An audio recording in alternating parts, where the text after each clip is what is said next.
On a post-apocalyptic planet Earth inhabited by monsters, the last human must fight against great creatures while searching for the last survivors of her species.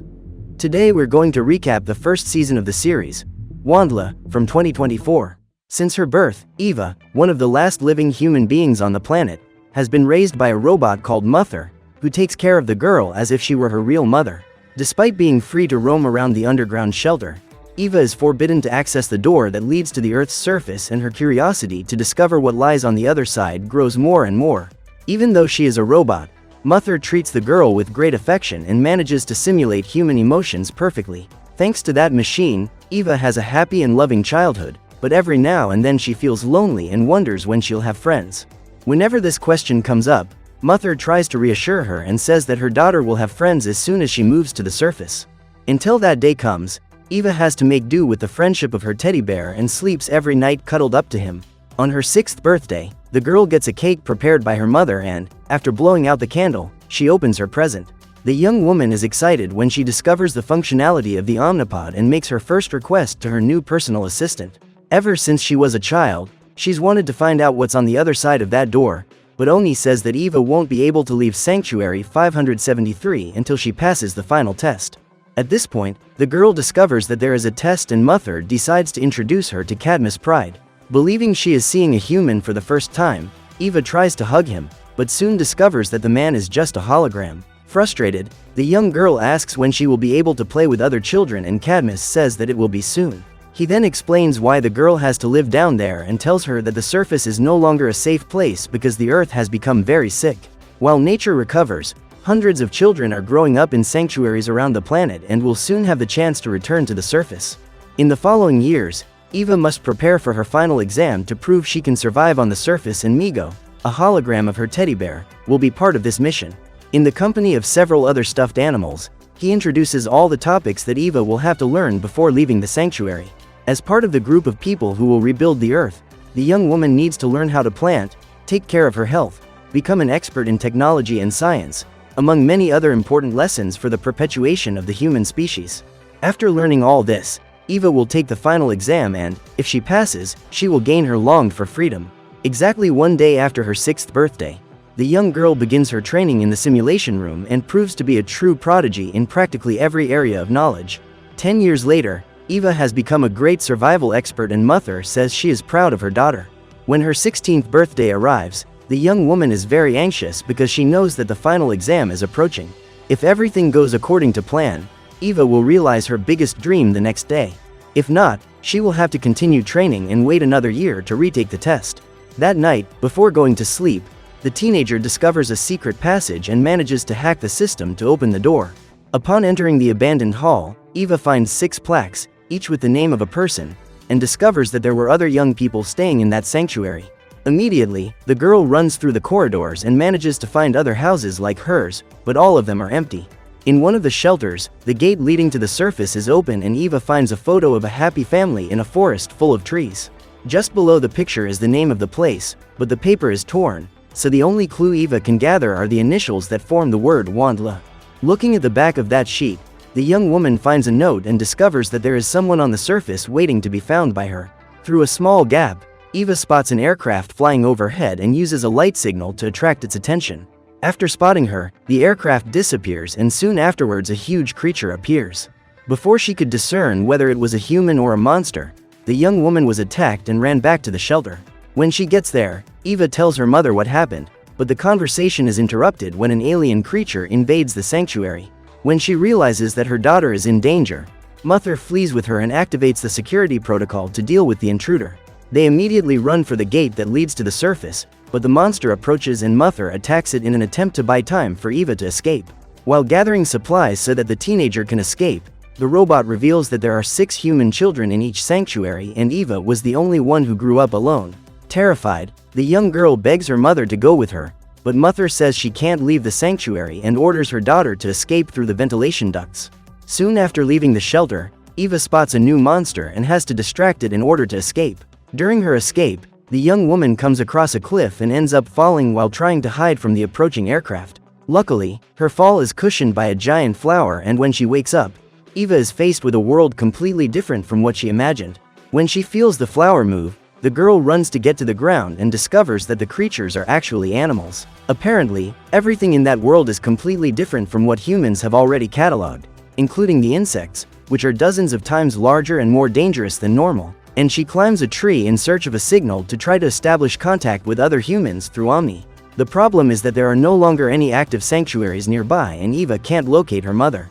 While walking through the forest, Eva is captured by a carnivorous plant, but ends up being saved by Rovender, a seemingly harmless humanoid alien. In an attempt to gather information about the whereabouts of other humans, Eva tries to communicate with the Wanderer, but they both end up being chased by a four-armed monster that uses a supersonic weapon to attack them. After capturing its victims, the monster ties them upside down and waits for the right moment to eliminate them. When she sees the enemy feeding, Eva uses a laser pen to free herself, but the object ends up being stolen by a giant spider. So the young woman tries to take the dagger from her backpack to untie Rovi and realizes that the alien is the same one who invaded the sanctuary, because he has taken Mother prisoner.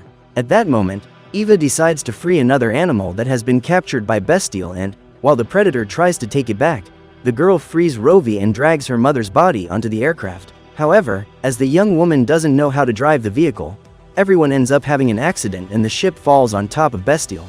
Eva quickly steals the monster's weapon and attacks it. In this way, she manages to buy time to escape. Suddenly, Otto, the creature she freed, returns to pay his debt and gives the pair a lift home. Seeing his prey trying to escape, Bestial decides to go after them and cuts down countless trees in the forest in an attempt to block the way. However, when cornered, Otto decides to jump off the cliff and uses the membranes hidden between his legs to glide above the clouds. During the tour, Eva is impressed when she comes across a school of flying fish and discovers that they are not a threat. When she lands in the forest, the young woman thanks Otto for not leaving her behind and discovers that the animal is able to communicate by telepathy. The girl's next mission is to find out how to reactivate her robot mother's operating system and convince Rovi to help her find other humans. However, the Wanderer doesn't want to get involved in any more trouble and refuses to help. Suddenly, Mother wakes up and attacks Rovi to protect her daughter, as she believes Eva is in danger. After her mother throws the alien away, the young woman manages to reassure her that Rovi is her friend. In an attempt to convince him to be her guide to Lacus, Eva offers Omni as payment and assures him that the device will be worth a fortune. After making a deal with the Wanderer, the young girl asks her mother why she grew up alone, as each sanctuary is supposed to have 6 children. Mother then explains that she created 8 generations of human babies before Eve, but when the 9th generation arrived, the sanctuary suffered external contamination and only the girl survived. After discovering the truth about her past, Eva decides to share with her mother the new information she has gathered during her time away from the shelter. On the way to Lacus, Eva hears a call for help and follows the sound until she finds a baby sand sniper. However, Rovi advises the young woman to stay away from that insect, because if his mother shows up, everyone will be in danger. However, when she sees the little animal caught in Bestial's trap, Eva decides to ignore her friend's advice and tries to free the baby. Just then, a balloon begins to form and the baby sand sniper is taken up into the sky, where it ends up being captured by Bestial. Seeing the enemy approaching, the group hides, but when the alien moves away, Eva says she will go after it. However, her wandering friend manages to dissuade her from this idea, as Eva knows she won't be able to stop that monster on her own. Knowing that Eva and her mother are being hunted by Bestial, Rovi asks them to keep a low profile and so the pair must disguise themselves before entering Lacus. While Eva and the rest of the team head to the local market, Otto takes the opportunity to go for a swim. The first merchant to introduce himself to the new visitors is Caruncle, who claims to be an antiques dealer. Upon meeting him, Eva asks where that seal belonging to an ancient human dynasty came from, but Caruncle asks for 300 concales as payment for the information. When he discovers that the young woman has no money, the shopkeeper kicks her out of his store, so Eva asks how she can get all those coins. At that moment, she discovers that a race is taking place and decides to bet her robot mother in an attempt to get the amount of concales she needs. Of all the competitors, Eva chooses Doña Krostina as her winner, but the old fish starts the race in last place. When she realizes that her competitor won't be able to complete the race on her own due to a vision problem, Eva decides to guide her by means of telepathy and, thanks to her help, Krostine manages to overtake Lorak and win the race. After getting the money she needs, Eva gives it to Rovi and sets off in search of a shelter for the night. With the help of the Wanderer, mother and daughter find accommodation and meet a couple of Rovi's friends. Despite appearing to be a lonely wanderer, Rovi is much loved by the people who welcome him as a member of their family. After dinner, The children accompany Eva to the guest room, and the young girl discovers that next door lives a wise old woman who theoretically knows everything about humans. That night, while the little ones are asleep, Eva decides to pay Darius a visit and climbs a large tree trunk to get to her house. Upon meeting her, Eva reveals the reason for her visit and asks what happened to the planet before it was inhabited by aliens. Before giving her answer, Darius asks for a memory as payment, and the young woman puts her happiest memory into the jar, her 6th birthday. So far, nothing has made Eva as happy as the day she found out she could leave the sanctuary and join other human beings. After receiving payment, the old woman reveals that she arrived on Orbona, the name the aliens gave to Earth, when the planet had already been destroyed by humans, and felt the pain of all those who lived before her. When she visits Eva's memory, Darius discovers that there are other human beings still alive, and she is furious because she knows that they were to blame for the destruction of Orbona. She immediately orders the young woman to leave, and Eva ends up falling out of the treehouse. Luckily, she manages to break her fall on the way and ends up in a lake. Seeing his friend drowning, Otto dives in to help her and brings her back to the surface. After the revelation, Eva goes to meet Rovi and discovers that the Wanderer has spent half his money in a bar. The alien then states that he has only taken his share and refuses to continue accompanying the human on her journey. At dawn, Eva pays another visit to Caruncle, and, when the merchant discovers that he is facing a human, he agrees to exchange information with her. The alien then reveals that he found that stamp in the city of Solas, the capital of Orbona, where Zin, the greatest antique collector, lives.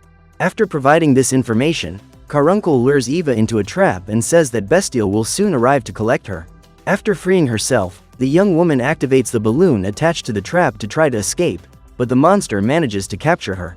At that moment, Eva attacks him and takes control of the aircraft in order to land safely. While Bestial tries to regain control of the vehicle, the young woman hides and runs to her host's house to find her mother. However, when she discovers that her daughter has almost been captured, Mother tries to convince her to stay hidden in the shelter, but Eva is determined to go to Solas. Tired of having to hide, the young woman decides to confront the hunter because she wants to hitch a ride with him to get to the capital. After a few hours, Eva arrives at Queen Ojo's palace, and Bestial introduces her to the royal family's advisors. Seeing a human for the first time, Zin reveals that he is eager to study her, and then the queen appears.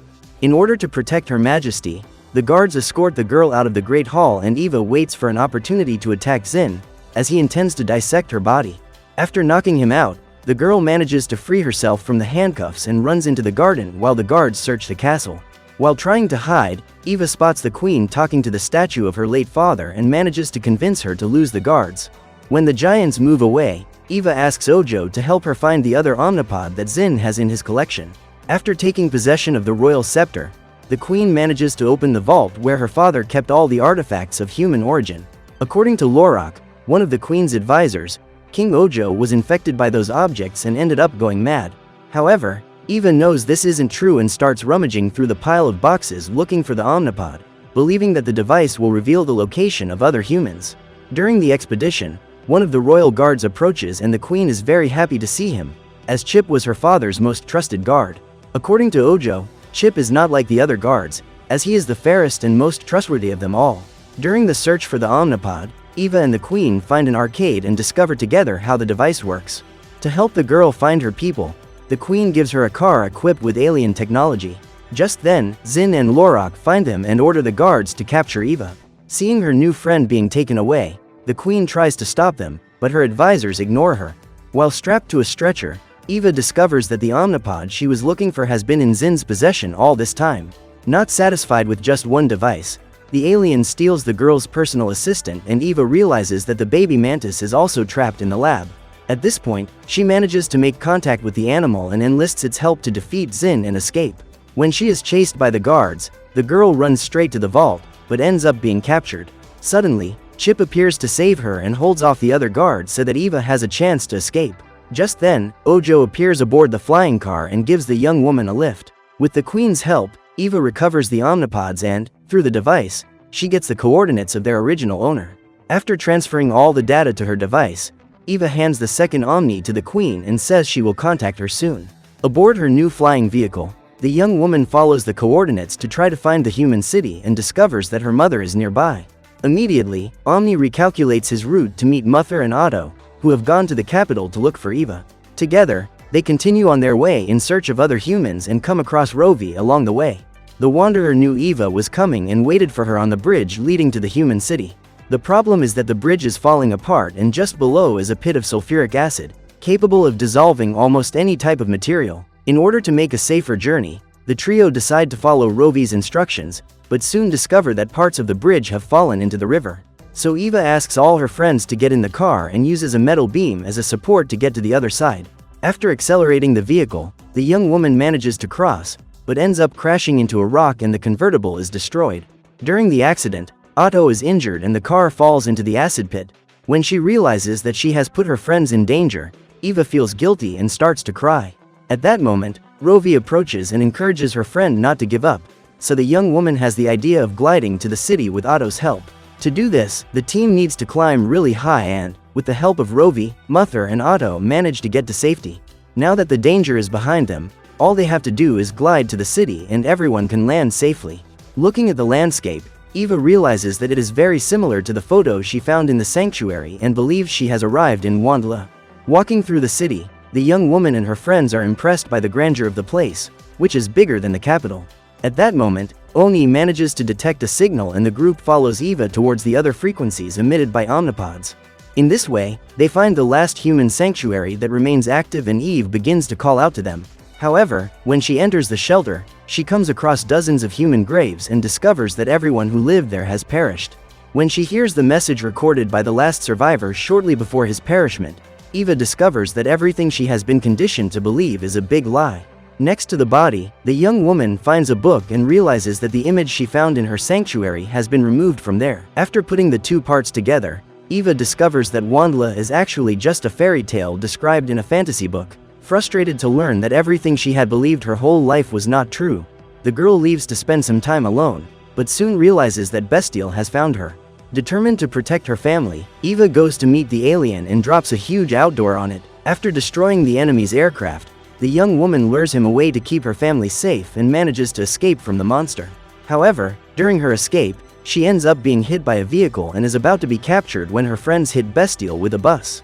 Even so, the creature manages to survive and Rovi orders Eva to flee while he and the others try to stop the alien. However, Bestial manages to trap the trio in an energy bubble and Eva realizes that the only way to save her family is to eliminate that monster.